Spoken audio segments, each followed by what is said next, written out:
5वीं पीढ़ी के फाइटर जेट खरीदने के आखिरी चरण में पहुंचा भारत। फ्रांस के राफेल का मुरीद बना हुआ भारत अब सुपर राफेल पर नजर। फ्रांस का सुपर राफेल F5 निकला अमेरिकी F-35 का भी बाप। फ्रांस के साथ बड़ा समझौता कर सकता है भारत, दुनिया की लगी नजरें। दोस्तों, चीन ने अपना दूसरा 5वीं पीढ़ी का विमान FC-31 या J-31 तैयार कर लिया है, ऐसा चीनी डिफेंस एक्सपर्ट्स का दावा है।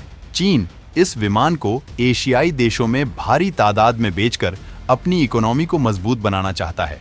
पाकिस्तान ने पहले ही इसे खरीदने का ऐलान कर दिया था। सऊदी अरब में चीन ने एयर शो में FC-31 का मॉडल दिखाया था, जिसे देखने के बाद पाकिस्तान के air chief marshal Zaheer Abbas Babar Sidhu ने विमान खरीदने का ऐलान किया था।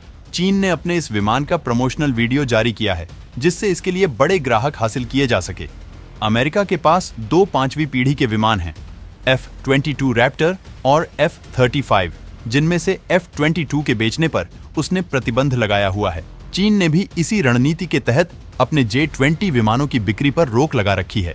F-35 को देखते हुए चीन अपने इस विमान को काफी ताकतवर बना चुका है, ऐसा उसका दावा है। चीन अब तक 250 J-20 विमानों को तैयार कर चुका है। ऐसे में भारत को 5वीं पीढ़ी के योद्धा की सख्त दरकार है, क्योंकि भारत जिस एम का प्रोजेक्ट पर काम कर रहा है उसके बनने में पूरे 1 दशक का वक्त लग सकता है। ऐसे में फ्रांस के प्रोजेक्ट सुपर राफेल में भारत की दमदार एंट्री हो सकती है, या फिर अमेरिका से F-35 के लिए डील कर सकता है। एम का प्रोजेक्ट के लिए देश को नहीं हो पा रही इंजन की सप्लाई। तेजस MK-1 और तेजस MK-2 के बाद इसमें आएगी तेजी। भारत इंजन के लिए अब कावेरी 2 प्रोजेक्ट पर झोंक रहा ताकत। इससे पहले खरीदे जाएंगे भारी तादाद में 5वीं पीढ़ी के लड़ाके। भारत फ्रांस के सुपर राफेल को अपने लिए सबसे कंफर्टेबल मान रहा है, इस बारे में हम आपको बताएंगे। लेकिन इससे पहले हम आपको भारत के स्वदेशी एम का प्रोजेक्ट में हो रही देरी की वजह बताना चाहेंगे। दोस्तों, भारत के एम का प्रोजेक्ट में देरी की वजह है पहले से मिले बड़े ऑर्डर। भारत को जिस तादाद में फाइटर जेट के प्रोडक्शन की जरूरत है, उस हिसाब से HAL के पास मैन पावर नहीं है और न ही उतना बड़ा इंफ्रास्ट्रक्चर है। हालांकि HAL इसके लिए नई नियुक्तियां कर रहा है, लेकिन पहले से भारत सरकार ने तेजस MK-1 और तेजस MK-2 के लिए बड़ा ऑर्डर दे रखा है। अभी तेजस MK-1 के बनने में ही काफी देर है। HAL पहला तेजस MK-1 विमान 15 अगस्त को लॉन्च करने वाला है। इनके निर्माण में सबसे बड़ी दिक्कत इंजन की आपूर्ति है।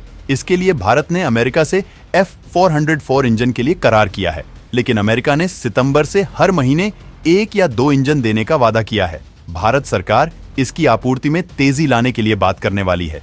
इसकी वजह यह है कि अमेरिका पहले से दूसरे प्रोजेक्ट के लिए इंजन सप्लाई कर रहा है। भारत इस मामले में अमेरिका की इस मनमानी को देखते हुए एक बार फिर से अपने कावेरी इंजन पर काम करना शुरू कर दिया है और इसे कावेरी 2 प्रोजेक्ट नाम दिया गया है। इस प्रोजेक्ट में फ्रांस की कंपनी सेफ्रॉन एयरक्राफ्ट इंजन सहयोग दे रही है और भारत की कंपनी GTRI का दावा है कि अब ये इंजन बहुत जल्द तेजस MK-1 के लिए तैयार हो जाएगा। इसे इस लेवल तक ताकतवर बनाया जा रहा है कि ये भारत के एम का प्रोजेक्ट और फिर 6ठी पीढ़ी के विमानों में भी इस्तेमाल किया जा सकेगा। जब तक भारत का अपना स्वदेशी इंजन तैयार नहीं होता है, तब तक भारत को अमेरिकी इंजन पर डिपेंड रहना होगा और पहले तेजस MK-1 विमान, फिर तेजस MK-2 विमान तैयार होंगे, जिसके बाद ही एमका का नंबर आएगा, जिसमें 10 साल का वक्त लग जाएगा और तब तक चीन पाकिस्तान इस मामले में बहुत ज्यादा आगे निकल जाएंगे। हालांकि रूस के पास भी 5वीं पीढ़ी का विमान Su-57 मौजूद है, जिसे पहले वो भारत के साथ मिलकर बना रहा था, लेकिन कुछ मामलों में बात न बन पाने की वजह से भारत इस प्रोजेक्ट से बाहर आ गया था। भारत ने इसे खरीदने के लिए अपने दरवाजे बंद नहीं किए थे, लेकिन फिलहाल भारत फ्रांस के सुपर राफेल पर ज्यादा जोर दे रहा है, जबकि अभी वो विकास की प्रक्रिया में है। जबकि भारत के पास तीसरा ऑप्शन अमेरिका का F-35 है, जो कि भारत को पहले ही अपने कई विमानों का ऑफर दे चुका है। भारतीय वायुसेना की पहली पसंद फ्रांस का राफेल विमान पहले से देश में इसके लिए तैयार बेहद तगड़ा इंफ्रास्ट्रक्चर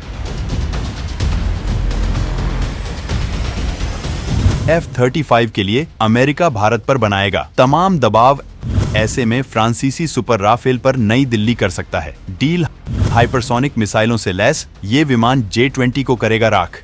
तमाम भारतीय रक्षा विश्लेषकों का दावा है कि राफेल विमान चीन को सारे विमानों से ज्यादा ताकतवर हैं। ऐसे में भारत फ्रांस के इस विमान को ज्यादा महत्व दे रहा है। अगर अमेरिकी F-35 की बात करें तो अमेरिका भारत को अपने F-15EX और F-21 लड़ाकू विमानों की पेशकश कर चुका है। अभी तक उसने भारत को अपने F-35 का ऑफर नहीं दिया है, लेकिन भारत चाहे तो वो जरूर इसे बेचने के लिए राजी हो जाएगा। लेकिन इस मामले में दिक्कत ये है कि अमेरिका अपने इन ताकतवर हथियारों के बदले भारत से अपनी वैश्विक रणनीति को बदलने का दबाव बनाएगा, जिसमें वो भारत को रूस के खिलाफ जाने को मजबूर करेगा और कई बार UN में रूस के खिलाफ वोट करने के लिए भी मजबूर कर सकता है। लेकिन भारत के लिए ऐसा करना मुश्किल है, क्योंकि रूस की तरह का भरोसेमंद दोस्त खोना बहुत बड़ी गलती साबित होगा। रूस ऐसा मजबूत विकल्प है जो हमें हर तरह का घातक हथियार दे सकता है, इसलिए बने बनाए विकल्प को छोड़ने का सवाल ही नहीं उठता है। जबकि राफेल के लिए देश में पहले से ही इंफ्रास्ट्रक्चर मौजूद है और फ्रांस अपने सुपर राफेल को अमेरिका के F-35 से ज्यादा घातक बना रहा है, जिससे वो हथियारों के बाजार में इसे मात दे सके।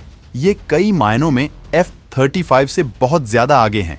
दी सॉल्ट एविएशन अपने इस लड़ाके का नाम राफेल F-5 रखा है। इस विमान को फ्रांस की हाइपरसोनिक परमाणु मिसाइलों ASN-4G से लैस किया जा रहा है, जो इसकी ताकत को बेतहाशा बढ़ा देगा। इसमें ऐसी तकनीक का इस्तेमाल किया गया है जो आज तक दुनिया के किसी भी विमान में मौजूद नहीं है।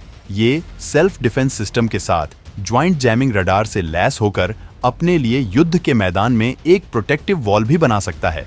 ऐसे में दुश्मन की एयर डिफेंस मिसाइलें इस लड़ाकू विमान के आसपास भी नहीं आ सकती हैं। ये विमान केवल एक विमान नहीं है, बल्कि ये एक तरह का कॉम्बैट सिस्टम है। मतलब ये दुनिया की हर तरह की हवाई तकनीक और चुनौतियों का अध्ययन करके बनाया जा रहा है, जिससे जब से मिशन पर उतरेगा तो उसे पूरा करके ही वापस आएगा। कोई भी डिफेंस सिस्टम इसे नुकसान नहीं पहुंचा सकता है और आसमान में कलाबाजियां दिखाते हुए ये अपने दुश्मन को सेकंडों में मार गिराता है। भारत अभी राफेल के जिस वर्जन का इस्तेमाल करता है वो मीटियोर मिसाइल का इस्तेमाल करता है, जो बेहद ताकतवर है, लेकिन सुपर राफेल हाइपरसोनिक मिसाइलों से लैस होगा, जबकि इसे नई फ्रांस और इंग्लैंड के सहयोग से बनी ताकतवर मिसाइलों और ज्यादा ताकतवर एडवांस्ड क्रूज मिसाइलों और फ्यूचर एंटी शिप मिसाइलों से लैस किया जाएगा। इसकी स्टील्थ तकनीक भी दुनिया के अब तक के विमानों से ज्यादा बवंडर होने वाली है, जिससे इसे रोक पाना नामुमकिन होगा। मतलब ये जंग के मैदान का अजेय योद्धा साबित होगा। ये विमान टेलियोस डिजाइनेशन पॉड और रेक्नो न्यू जनरेशन टोही पॉड को मर्ज करके तैयार किए ताकतवर पॉड से लैस होगा, जिससे इस विमान का टारगेट किसी हालत में बच नहीं पाएगा। एक्सपर्ट्स का मानना है कि इतनी क्षमताओं वाला विमान फिलहाल लंबे वक्त तक किसी देश के पास नहीं होगा। J-20 को तो ये सेकंडों में बर्बाद कर देगा। इसी वजह से भारत फ्रांस के साथ करार कर सकता है। फ्रांस के सुपर राफेल प्रोजेक्ट में शामिल होकर वो अपने 5वीं पीढ़ी के विमानों की जरूरत पूरी कर सकता है। इसकी एक वजह यह भी है कि फिलहाल भारत को सबसे ज्यादा जरूरी फाइटर जेट के स्वदेशी इंजन के विकास में भी फ्रांस ही मदद कर रहा है, और फ्रांस दुनिया में रूस के बाद भारत का दूसरा सबसे बड़ा रक्षा सहयोगी है। यूरोप के रक्षा बाजार में F-35 की तगड़ी डिमांड है, जिसे देखते हुए फ्रांस इसके बाजार में हिस्सेदारी हासिल करना चाहता है। वो अमेरिका से इस बाजार को छीनकर यूरोप में फाइटर जेट का सबसे बड़ा निर्यातक बनना चाहता है। इसी वजह से इस लड़ाकू विमान में वो अपनी सबसे ताकतवर तकनीकों को झोंक रहा है, जिससे जब ये मैदान में उतरे तो किसी तूफान से कम न हो। तो दोस्तों, भारत को अपनी जरूरतों को देखते हुए किस विमान को सेलेक्ट करना चाहिए, इस बारे में आप अपने सुझाव कमेंट में जरूर रखें।